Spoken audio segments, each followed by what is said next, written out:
Greetings! Hey there! How's it going? Welcome back to our curtain. Yeah. We really need a logo Well, or something that we can... Isn't this nicer, though, than our cluttered, True. crowded basement? We have it so beautifully framed as if we were going to put something here, and then... If anyone wants to, design us an underqualified logo... and 4 podcasts in, this is number 4. Yeah, 4 podcasts in, and send it to us for no charge. Yep. If anyone would like to do an act of service, I guess. Oh, there you go. Then you're welcome to. Or write a jingle. I feel like we need a jingle too. Need an opening little riff. Yeah, at least an opening catchphrase or something. But... Well, welcome back, everybody. As I said, this is episode 4 of Underqualified. We're going to return a little bit more to the premise as opposed to our departure from last week. I hope that you guys enjoyed us talking about music a couple weeks ago. Yeah, that was even less research than we usually do because it was just our personal experiences. So I've been forgetting to say this at the start of these recordings, so I'm going to say it now. Our rules. Our first rule is that we are going to do the best of our very limited ability to only say things that are true to you. Yes. To the best of our understanding. Right. The second rule is when we invariably do not do that because we are underqualified. Oh, you get it? You get the name? And I've got a Wikipedia article pulled up. Exactly. Because we are underqualified and because we're doing very little research about these things that we think are interesting. When we are invariably wrong, it's your job, viewer at home, to tell us what we are doing wrong. You just pointed at them so aggressively. That's in violation of rule number 3. If we say something wrong, come back, tell us. I'm not going to point, that'd be aggressive. Rule number 3, which I apparently just violated a little bit. Yeah, man. Is come on now. Be nice. But we're going to talk about the way that allergies work, and I'm also going to dive in a little bit to talk about how to treat them. And then you are going to talk about... Speaking of things people are allergic to, we're going to talk about bees. Saving the bees, which, we feel like that's decently correlated. We're going to talk about your pollinators. It's going to have a great segue. It's like, that pollen that stuffs up your nose? It's important, though it bothers your spring and summer. Can't get rid of it. We need that.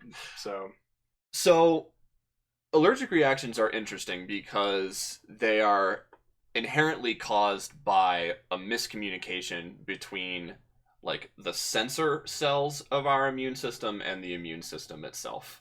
And what happens is these things that are not a concern to our body enter our system and trigger the "we have ingested something that is foreign and dangerous, we need to get it out" response.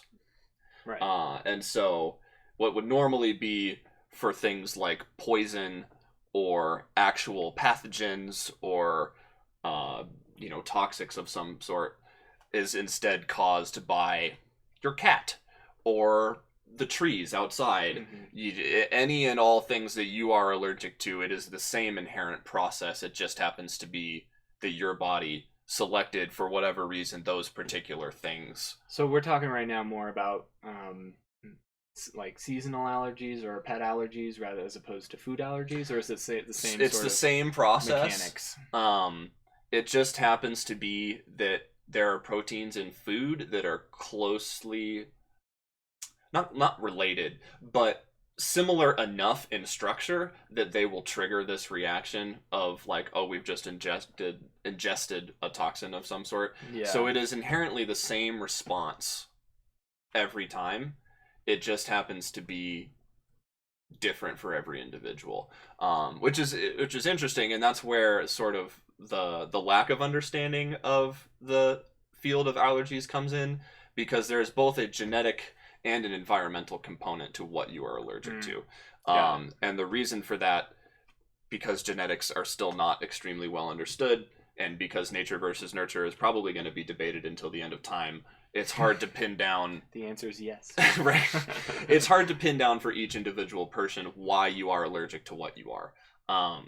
But as someone who has a lot of allergies and living in a family of people who all have allergies, it's pretty clear that there's a genetic component. I know people who are allergic to nothing, and their parents aren't allergic to anything, because for whatever reason, their genes do not predispose them to having allergies the way that ours do.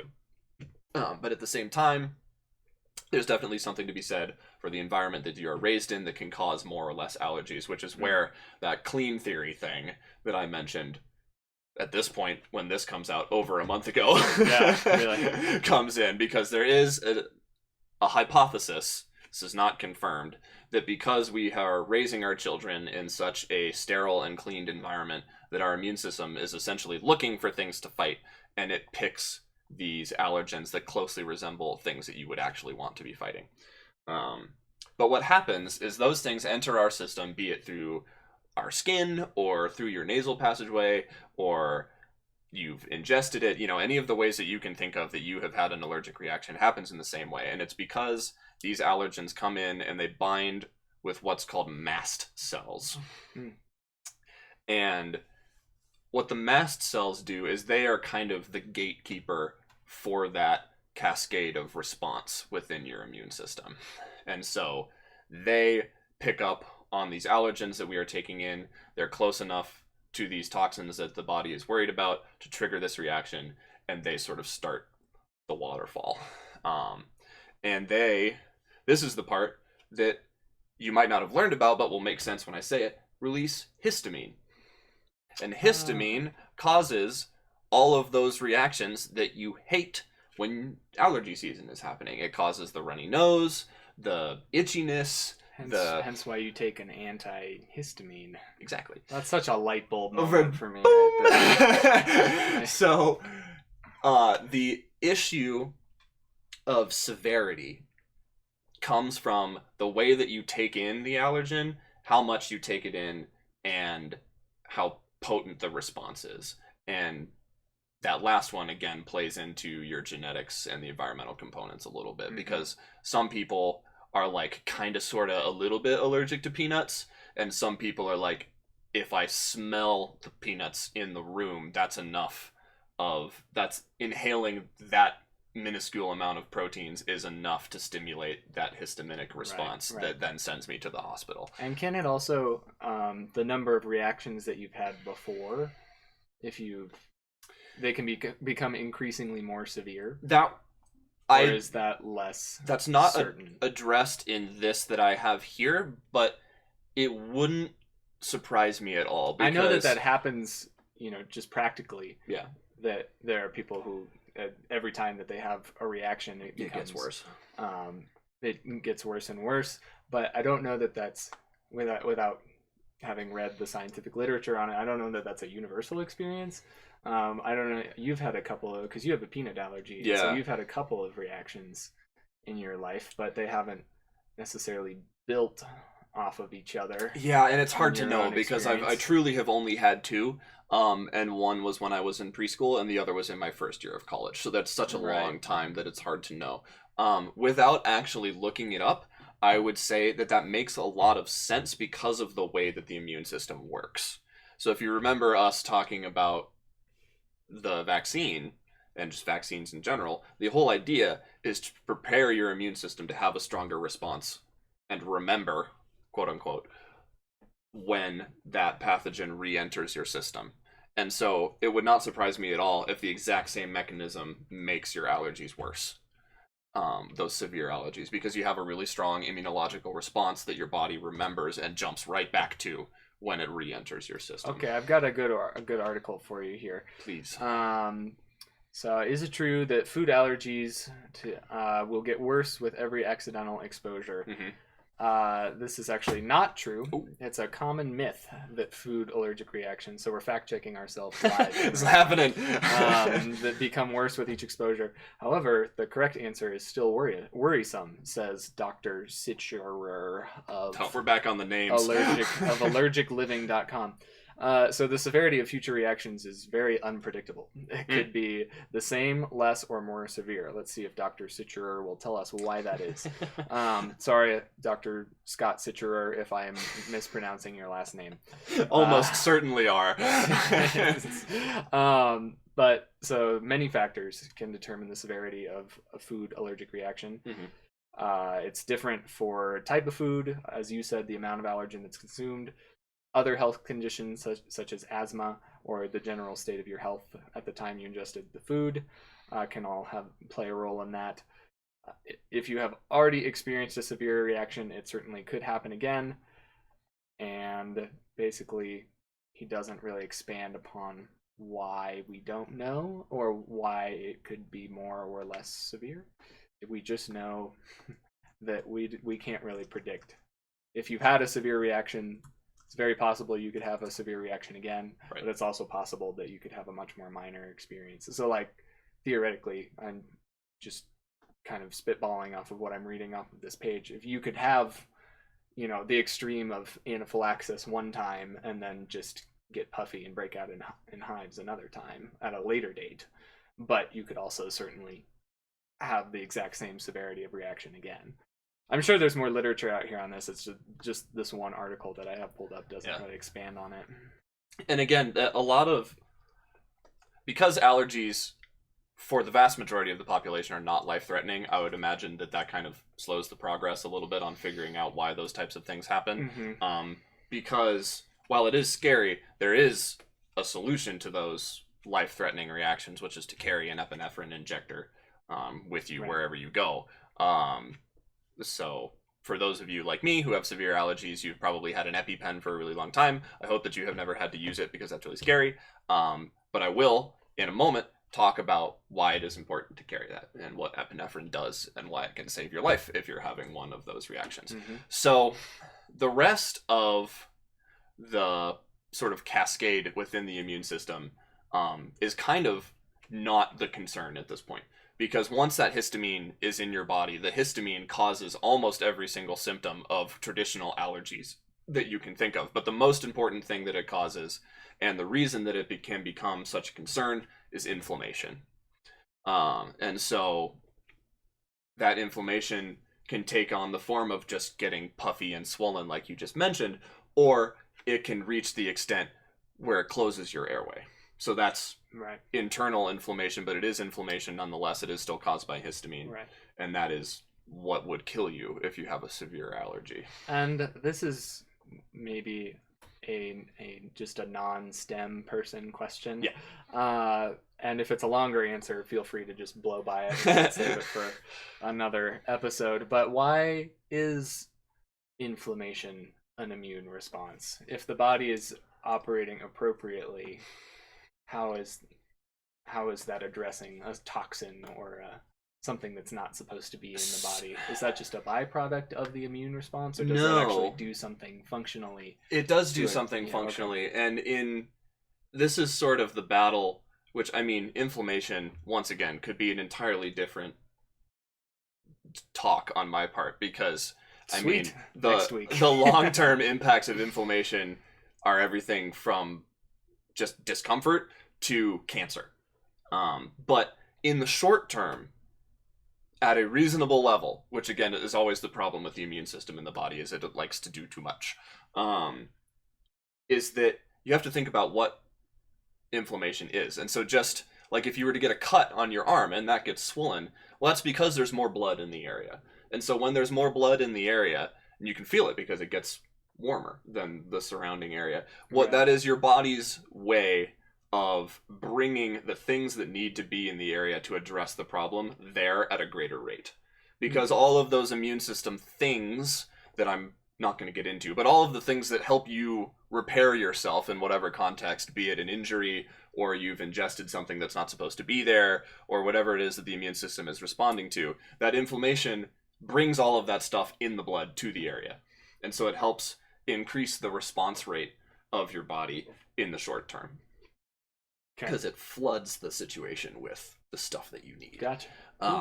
But in the extreme levels and over the long term, it does many bad things, which is why many of us, myself included, take antihistamines on a somewhat regular to totally regular basis. And so these are a lot of names that you know. Everything from Benadryl to all of the stuff that you see on TV, Claritin, Zyrtec, Allegra, Xyzal, all of those are antihistamines. And the name is exactly what you would think. It enters your body, and with the mechanism of action of that drug, which varies from drug to drug, and is not particularly important, it decreases the histamine production in your system. So then when you take in those allergens, your mast cells could fire all they want. You're just not going to produce as much histamine. The difference comes in when you talk about generations of antihistamines, which is like, they have kids. But so the first generation of antihistamines that came out cross what's called the blood-brain barrier, which is a part of our blood system, as you might imagine, that protects our brain from the circulatory system of the rest of our body proper. It's very hard to get through, and it's sort of, it helps keep things where they're supposed to be, because by and large, you don't need the concentration of neurotransmitters in your brain in your toes. So you want to keep, there's stuff that needs to be circulating in your body that doesn't need to be in your brain, and vice versa. First generation antihistamines cross the blood-brain barrier, and they have what is called anticholinergic effects, meaning that they impact acetylcholine in your body. And so these first generation antihistamines, so let me rattle a couple of them off the top of my head.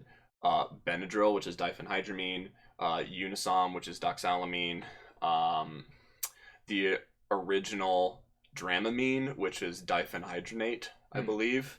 They all do the same thing. They're all first generation antihistamines, and they all have the same responses that I'm sure you're all very familiar with. They make you tired, and they dry you out, are the biggest things.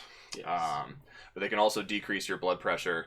And so anything that you're taking intentionally as an anticholinergic, which some people will, depending on your health conditions, you might be taking an anticholinergic, those will all be caused by first generation antihistamines, which is why you can buy Unisom as a sleeping aid, because it's just an antihistamine, but in this case, you actually want it to make you tired because they're offering it to you as a sleep aid. Right.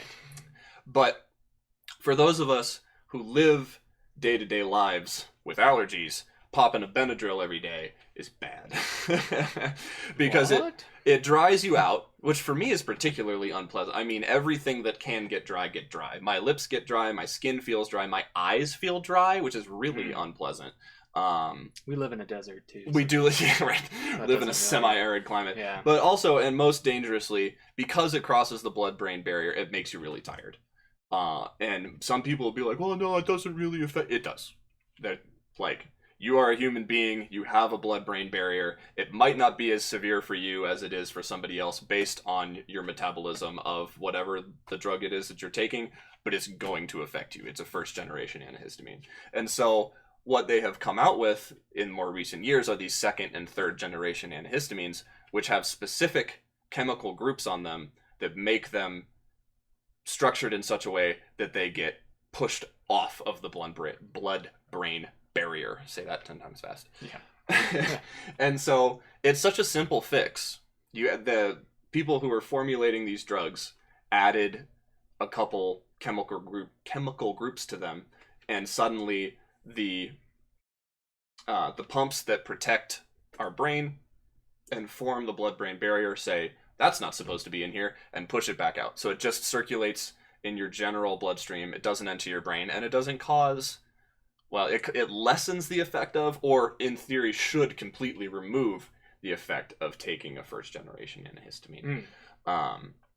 So things like Claritin, be like, they cross a little bit.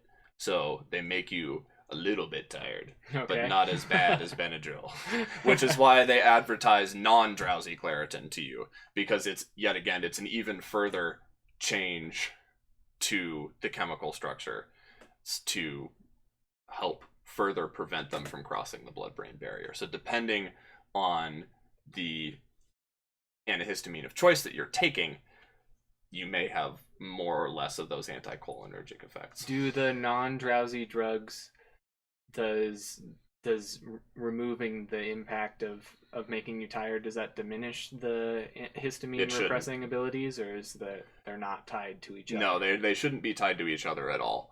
And again, that's speaking in broad terms. I can say from personal experience that the effectiveness and side effects of those allergy medications that I have taken varies depending on the medication. And so Some of them are broken down by different enzymes in our bodies than others, and genetics. It's kind of a throw your hands up and go, nyeh. There, for some people, some work better than others. Maybe it stays in your system longer. Maybe it binds to your receptors better. There's no way to know that with 100% certainty without doing some sort of genealogical analysis. Sure. Which most people are not going to spend several $1,000s to do genealogical analysis on their sneezes. Which I can't say that I blame them. It's a real shame. But so that is why antihistamines are so effective, but it's also why they can be so frustrating for those of us who have allergies, because if your only option is Benadryl, you're going to spend all day picking your head off your desk because you're going to be exhausted. And so... Does Benadryl work the same way as a lot of medication, where if you are dependent on it, an everyday Benadryl user, its effectiveness is going to decrease over time? I would imagine so, yeah? Yes. Because I usually think that way with antibiotics, certainly. We've used this one a bunch, so we're going to switch to a different kind. But I wasn't sure if that same sort of thing would work with or would apply to antihistamines, I guess. So it wouldn't surprise me if it's a similar result, but it happens for a very different reason. So with antibiotics, the issue is the bacteria themselves.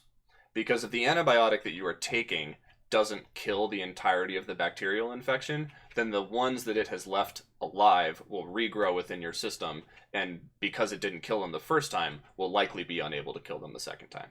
Right. The issue with drugs of abuse, or any drug that you form a dependency on, like I had a hard time with melatonin, of all things, which is a hormone, it's down to metabolism. Because your body has set points. We talk about homeostasis.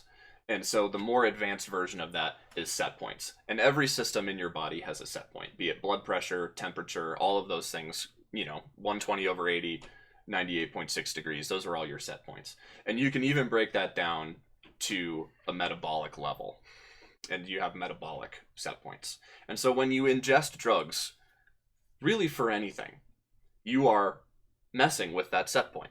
You're doing it for therapeutic reasons, but your body doesn't know that. Your internal metabolism isn't sentient. It's just saying you're messing with the set point. And so the more that you take most drugs, I'm not going to say all drugs because there's many drugs, but most drugs, the more that you take it and the regularly that you take it, the faster your body will respond to it. Because most drugs are metabolized, and so the more that you take it, the more that your body will respond and metabolize the drug to get it out of you. Because as far as it knows, you have just ingested something that's messing with the set point, and it's trying to restore whatever that set point is, be it your blood pressure or your allergies. So it wouldn't surprise me. And that's, again, they tell you, well, if the decongestant that you're not taking right now isn't working, take a different one. And it wouldn't surprise me if that's why. If it's just a different enough structure and it's metabolized in a different enough way that your body will take it as intended, as opposed to metabolizing it faster than you would anticipate. Right. But to sort of wrap things up and talking about those more severe situations, is an EpiPen, which stands for epinephrine injection pen. And for those of you who do not know, the reason it's called a pen is because it looks like a little pen, but it's a needle that's on a spring. And when you're having a severe allergic reaction or a cardiac event, but that's a different situation, don't use epinephrine pens for cardiac events unless you're a medical professional, please, especially if, like I'm saying it, don't do that. But anyway, if you're experiencing respiratory distress because you have a severe allergy, you put the pen on the flesh of your thigh, you push the injector, it sends the needle into you, and it does an extremely rapid injection of epinephrine into your system. And so what epinephrine does is it narrows blood vessels, but more importantly, it opens airways in the lungs. And so those work to do two things that serve the same purpose. So if it forces your blood vessels closed, it can help rapidly tamp down the inflammation. And so thereby it will raise your blood pressure. So a thing that happens a lot of times with people experiencing severe allergic reactions, all that blood's in one area, so your blood pressure goes and falls through the floor. And so it can treat these things like wheezing, severe skin itching, hives, and other symptoms of the allergic reactions that you're used to. The issue with that is because it's an injection, and because epinephrine is something that is naturally produced by your body, you would know it as adrenaline. It's just adrenaline. You're injecting adrenaline.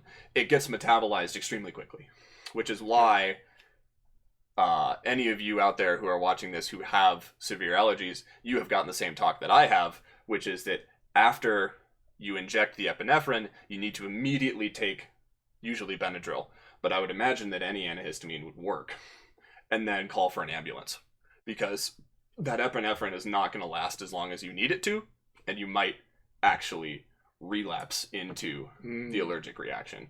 Because if it's an ingested allergy and you haven't vomited it out, the thing that is causing your reaction is still going to be in there, and so your mast cells are still going to be firing to create histamine, and it just happens to be that it's being repressed by the epinephrine, and so once that wears off, you're going to end up right back where you started. Especially so if you have a larger quantity of allergen that was ingested, then that's much more likely to happen, right? In that case, you would need more antihistamine, and you would probably need to get your stomach pumped or something like that to get whatever it is that you put into yourself by accident out of you.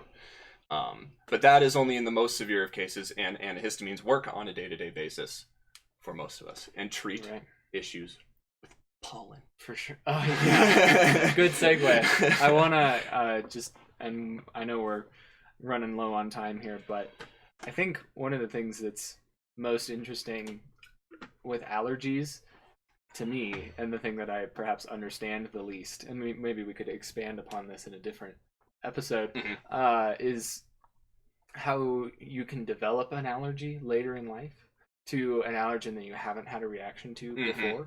And so there are sort of anecdotal stories of people who get to be in their 60s and 70s and had never had a foodborne allergen before, and then eat shrimp and go to the hospital and almost die.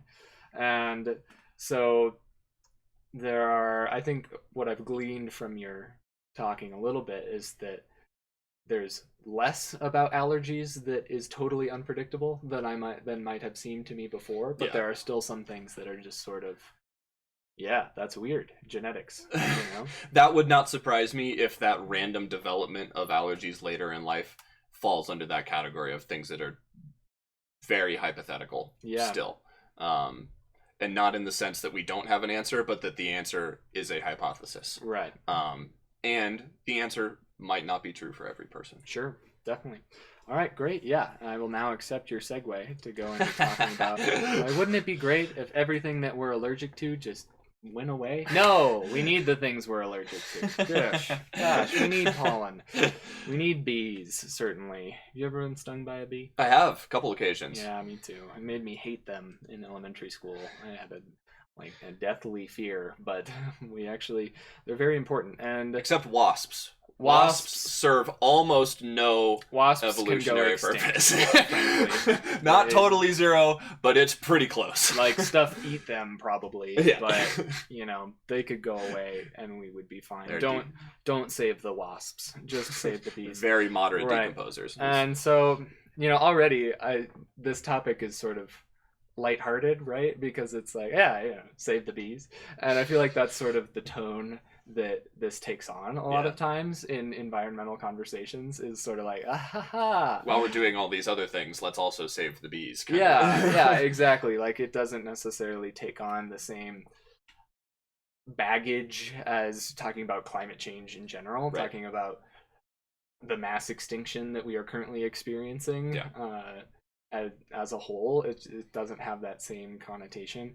I blame the Bee Movie in part for that, because at its core it was a hey, let's protect our pollinators type effort. What a film! What a film! Let's just talk about that for a minute. Do an episode on the Bee Movie. Do a whole episode on the Bee Movie, but and I'm already sidetracking myself, but it doesn't necessarily have the same traction in normal day-to-day circles. I think if you're an environmental activist, you understand how critical this is. Yeah. And it's very important to you. But if you're just sort of a day-to-day person and you hear save the bees, I might give it an eye roll personally. I feel like that's pretty common.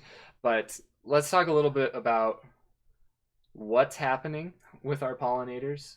Then we'll go into why sort of we're seeing the decline in bee populations. That's spoilers. That's what's happening. That's what's happened. Yeah, they're dying. And then we'll get into why you should care, I guess. And so honeybees, wild or domestic, you can have domesticated bees, sort of. You're just in charge of them. I don't know if they qualify as domesticated. They're not pets. Maybe domesticated is the wrong word, but domestic bees. For-profit bees. Right, like on a bee farm. Is that what they're called? I'm the I'm the one presenting. But so honeybees perform about 80% of all pollination worldwide, and that's an astonishing number. And I find different numbers on different websites, but all pollination, I'm assuming this is referring to flowers or food population. It's a lower percentage just for food crops, for staple crops. Oh, okay. But 80% of all pollination. Right? Yeah, anything that flowers is going to be pollinated. Exactly. And so one bee colony can pollinate 300 million flowers a day. Which is incredible. That's crazy. So yeah, and so on the one hand, it's holy cow. Well, we have one bee colony that's 300 million flowers. Yeah. But also, you think about losing one bee colony and how wide of an impact that is. Well, right? The plant biomass on the planet is a lot more than 300 million flowers. Yeah, certainly. It's not as big of a number as you think. Right. And so our grain products, so wheat, barley, etc., are primarily pollinated by the wind, but fruits, nuts, vegetables are pollinated by bees. And so 70 out of the top 100 food crops, which is, according to this is greenpeace.org, supplies about 90% of the world's nutrition is pollinated by bees. And so... Yeah, because you would feed those to animals that you would consume as well. Right, exactly. So I've gotten a little bit out of order. Let's talk about sort of the impact. And so typically there are seasonal fluctuations in bee populations anyway. And so in the wintertime, typically for a single beehive or colony, the population will decrease by 5 to 10% just because of environmental conditions. It's colder, things die when it's cold. Right. And that's perfectly normal. And then those lost bees are replaced in the spring. And so what's different about the current situation, so normally in a bad year, like worst case scenario, just based off of maybe of a really cold winter, then the colony might lose 15 to 20%. But the colony is still equipped to recover from that in the spring. It might not reach where it was before the winter, but it's certainly still enough to function. And so in the US, winter losses are ranging between 30 and 50%. Oh.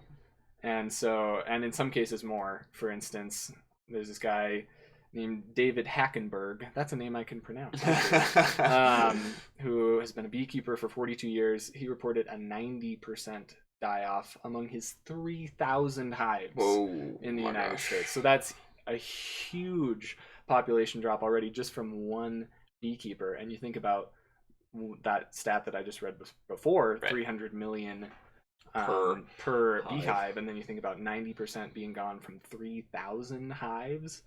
And so on a large scale, U.S. National Agricultural Statistics has honeybee decline from about 6 million hives in 1947 to just 2.4 million in 2008. And I would have to look up what the current number is, but it's not going to be better. Continuous decline. And so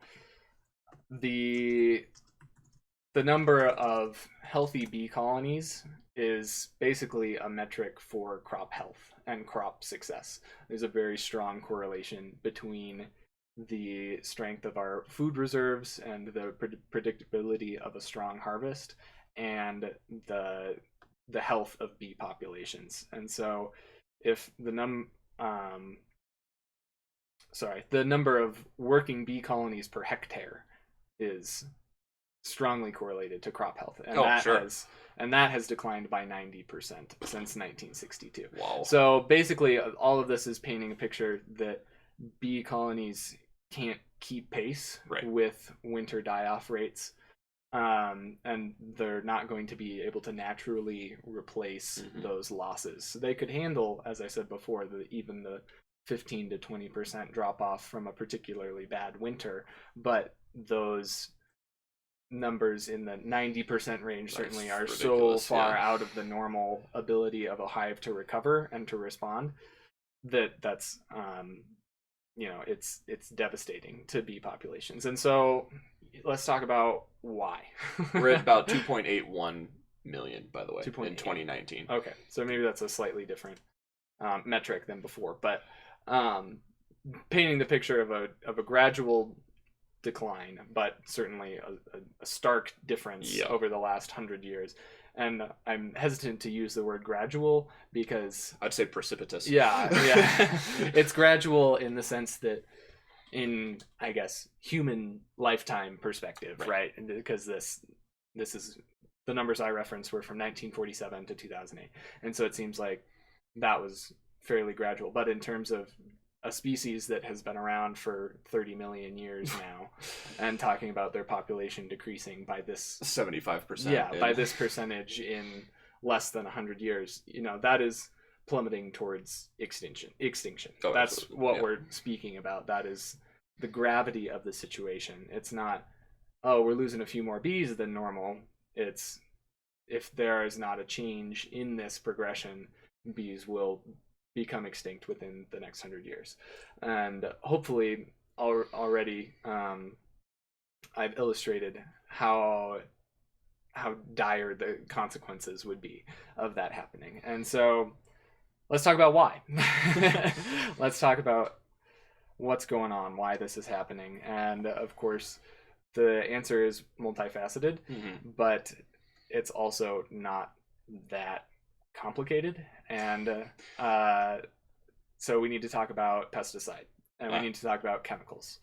And chemical companies sort of, this article that I'm reading says that specifically they sort of shrug their shoulders and they say it's a really complicated system and it's hard to predict what environmental changes might be impacting bee populations in this way. And of course, since it's their livelihood and business, and they're not going to advocate for change in pesticide policies, and their business is very profitable. Right. And so that's a big part of it. Getting large corporations to take accountability for the impact that their products have is kind of a general problem. It's kind of a general problem, right? And we are certainly, the focus of our podcast is not to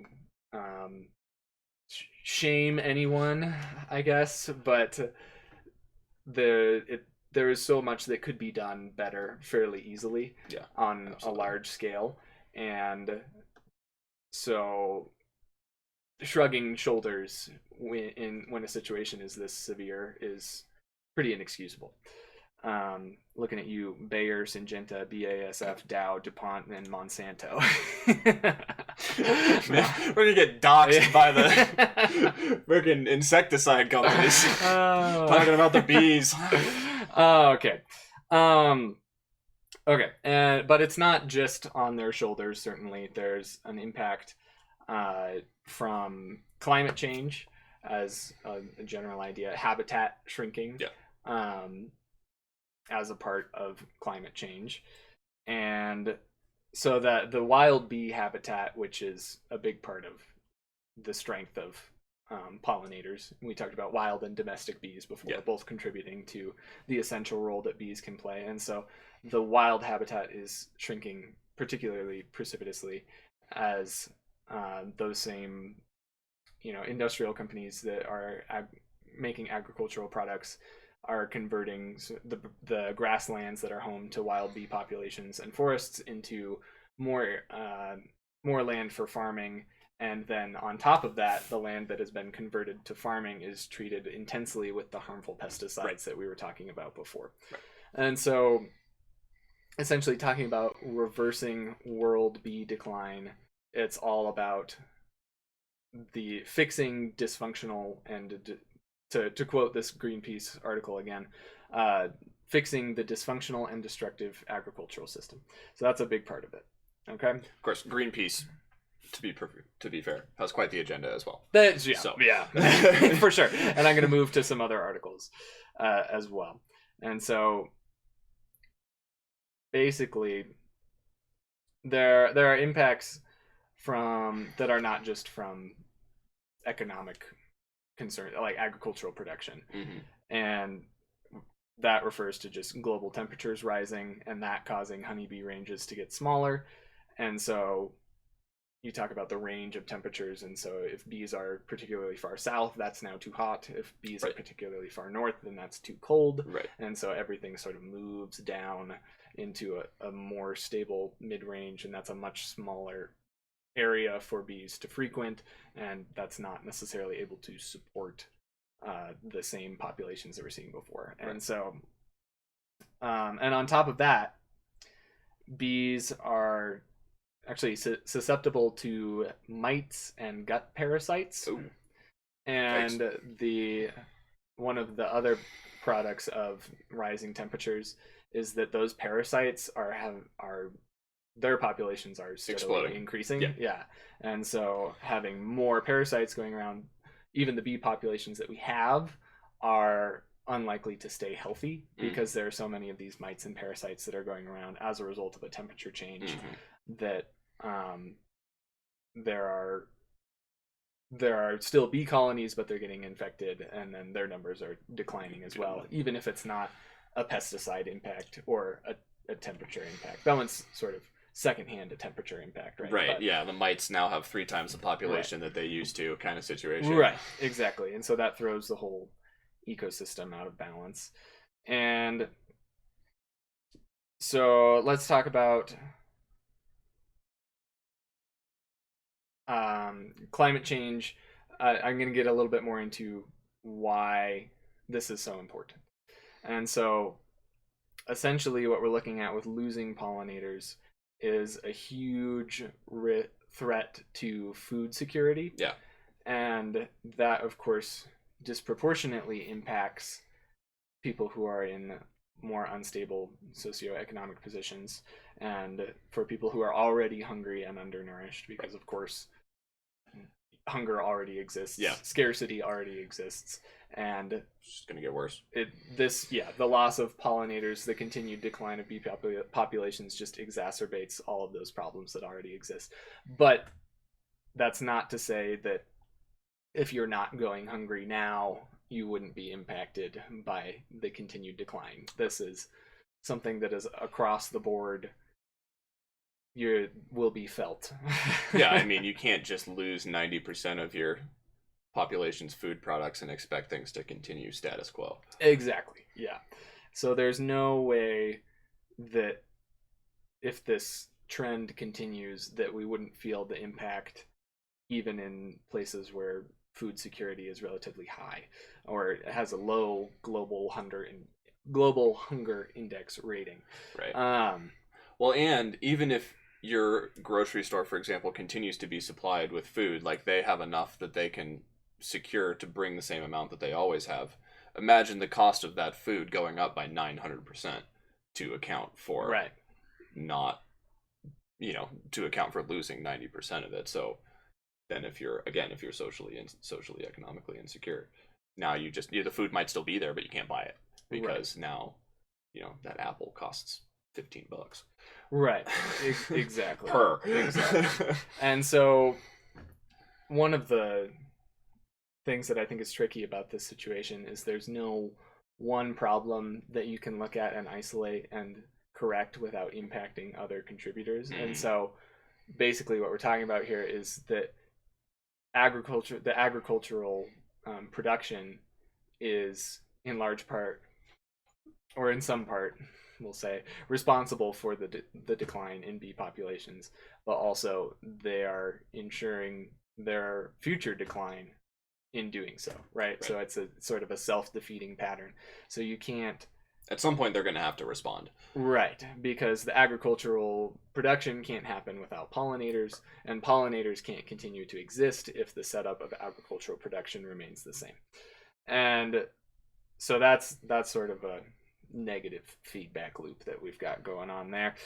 And of course, this is not, bee population decline is not the only threat to food security. Sure. Not the only contributing factor to increases in scarcity. So you just talk about higher levels of CO2 in the atmosphere, and that making it more difficult to grow crops, and the crops that you do grow, the nutritional value of those crops is reduced. Yeah. And extreme weather related disasters increasing, and that reduces the yields of major crops. So everything is sort of contributing to this overarching idea that there's a big problem in just the amount of food that our world feeding a growing planet, right? So food population or food stores declining and populations continuing to skyrocket. There are so many trends here that are concerning because it's very apparent to look at that and say that's completely unsustainable. And so basically, I think the biggest point that I would like to drive home is that this is not a off to the side, lighthearted sort of climate change issue. Oh, while we're at it, let's save the bees. Right. This is sort of fundamentally tied to one of the biggest threats of climate change, which is the ability to grow food to feed a hungry planet. And so ending hunger and malnutrition in this situation where our pollinators are facing a grave situation and already people are suffering and scarcity is impacting millions of people around the globe. We're talking about large scale action. Yeah. This is not time for making a few hairpin adjustments to the way that agriculture functions and to how we regulate large scale corporations and pesticide production and that impact on the environment. This is, in order for this problem to be addressed, we would be talking about a very large scale action. But that feels sort of intimidating to your average everyday person. Yeah. And I don't mean to just get up on my soapbox and say, why can't we just fix it, Completely change. And so let's talk about a couple of things from the bee conservancy. Is that how you say that word? Conservatory? It's like conservation, but with an A&C at the end. Conservancy. Conservancy. Yeah. Cool, we'll go with that. And talk about some small scale things that your everyday person might be able to do to help save the bees, to be the solution. Oh my lord, if you will. And so this one's maybe the most direct, but you can plant a bee garden. Oh, that would be cool. Go chemical free. Start using pesticides that are, that are natural. Avoid synthetics, organic products, and natural solutions for your pesticide, fertilizer, herbicide, etc. needs.